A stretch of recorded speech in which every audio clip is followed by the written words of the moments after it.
The Russia-Ukraine war will be marking its one-year anniversary tomorrow.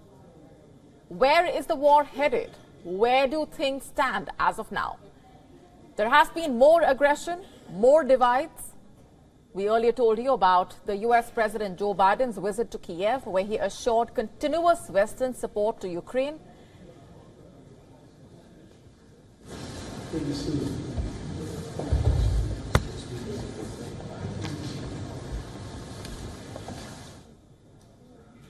Meanwhile, the Russian President Vladimir Putin vowed victory. Experts say Russia and Ukraine are preparing for offensives that could potentially turn the war uglier.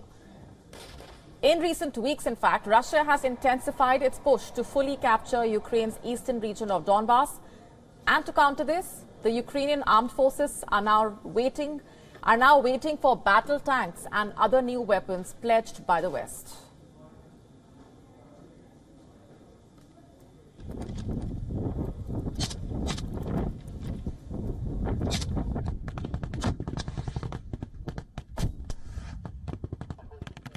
What we're already, seeing here is that the Russians are digging in for the long haul. They have no intention of losing, depending on what their definition of, winning is at this particular stage.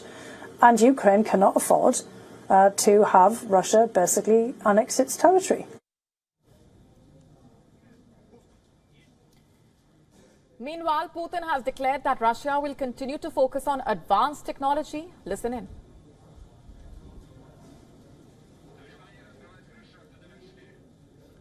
We will continue to inundate our forces with advanced technology.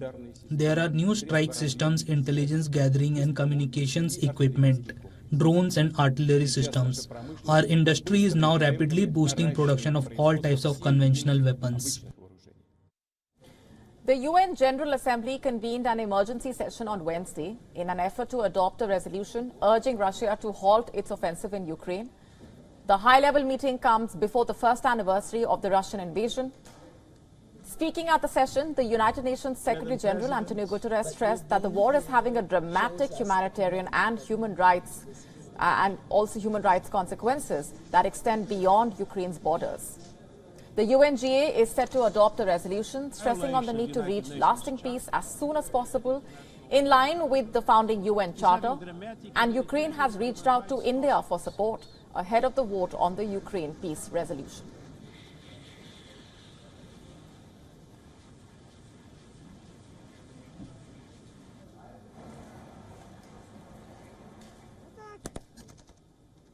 And for more on this, let's go straight to our correspondent, Anas Malik, who's with us live from Mykolaiv, Ukraine. Anas, you have been tracking the latest coming in from on the ground. If you can just quickly tell us more about what you're seeing around you and where things stand as of now, the situation on the ground, and what the people have been telling you. Well, Molly, we're currently in Mykolaiv. This is a southern side of the country in Ukraine. It is strategically very important. 7 weeks after the invasion, the battle raged on. It was a tank battle, literally out on the streets where I'm standing. Behind me is the Black Sea State University. Probably you can see that as well. That was shelled. 130 civilians had lost their lives in the 7-week-long tank battle in this strategically important city. We took the train journey this morning from Kyiv to Mykolaiv. It's a 10-hour train journey, and the city is grim. There's this sense of fear that is there, that there's this tension that is there in the city. Lesser cars on the road. This is nothing closer to what we saw in Lviv, in the west side of the country, and in Kyiv, that is the capital as well, and in the center of the country. What we have seen in Mykolaiv is lesser people out on the road, lesser cars, lesser shops open, and the shops and even infrastructure speaks volumes itself for the damage that has been caused. For instance, the first live shot that we did across it was a supermarket that had bullet shards all over the wall. We have a report running tomorrow from here, from where we are, from where I am right now. It will be on WION most likely tomorrow, and people say that they continue to live under fear. The war has taught them quite a lot of lessons, but the biggest fear is, which our producer Vitali was also telling me a short while back, was the fact that when he woke up on the morning of 24th of February 2022 with the sounds of those explosions, that's a sound, or that's something that he and his children or the people of Mykolaiv would never be able to forget to date. Molly? Right. Anas, Ukraine will be calling on Turkey and the United Nations to start talks to extend the Black Sea grain deal for at least 1 year, and also include Mykolaiv, where you are. Tell us more about the significance of this move. Well, you rightly mentioned this is the grain port area. It won't be wrong to say this is one city that, as I said, it is a strategically important city. It has Odessa port in the proximity for about between 2 hours to 2.5 hours drive from here, roughly about 150 kilometers. It has Kherson towards the west of it, which continues to be shelled even now. It was previously under Russian occupation as well. This is a shipbuilding yard. This is a shipbuilding city. At least 3 shipbuilding yards are stationed over here in the city of Mykolaiv.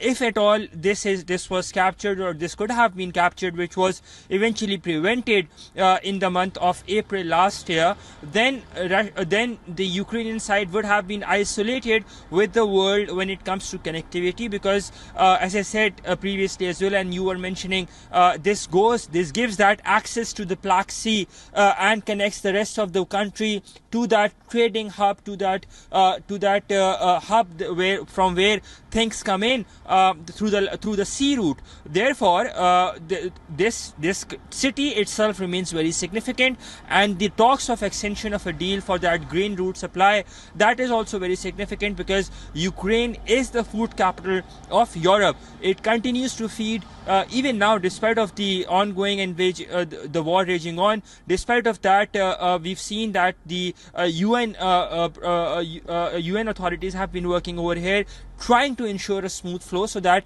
there is not food scarcity around the world. Unfortunately, that has not been the case. So therefore, in case if at all this materializes, and this extension materializes in the larger run or in the bigger context, it would definitely be beneficial, not just for Ukraine, but for the international community at large.